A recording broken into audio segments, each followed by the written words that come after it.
আসসালামু আলাইকুম ওয়া রাহমাতুল্লাহি ওয়া বারাকাতুহু। এই সুদ হলো কোরআনে কারীমের ভাষায়, নবী সাল্লাল্লাহু আলাইহি ওয়াসাল্লামের হাদিসের ভাষায় সুদকে বলা হয় কি? আপনারা বলেন দেখি, সুদকে কি বলা হয়? রিবা। মাশাআল্লাহ, সবাই জানেন। সুদের কোরআনিক নাম, সুন্নাহর নাম হলো রিবা। রিবা কাকে বলা হয়?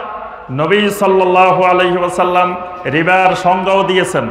আল্লাহ রাসূল সাল্লাল্লাহু আলাইহি ওয়াসাল্লাম বলেন, আল হিনতাতু বিল হিনতাহ ওয়াশ শাঈরু বিশ শাঈর ওয়াত তামার বিত তামার ওয়াল মিলহা বিল মিলহি ওয়াজ যাহাবা বিজ যাহাব ওয়াল ফিদ্দাতা বিল ফিদ্দা মাসালান বিমাসালিন ইয়াদান বিয়াদিন ফামান জাদা আও ইস্তাজাদা ফাহুয়া রিবা। আল্লাহ রাসূল সাল্লাল্লাহু আলাইহি ওয়াসাল্লাম বলেন, কয়েকটা জিনিসের কথা বলছেন। গমের পরিবর্তে গম, জবের পরিবর্তে জব, খেজুরের পরিবর্তে খেজুর, লবণের পরিবর্তে লবণ, স্বর্ণের পরিবর্তে স্বর্ণ, রৌপ্যের পরিবর্তে রৌপ্য।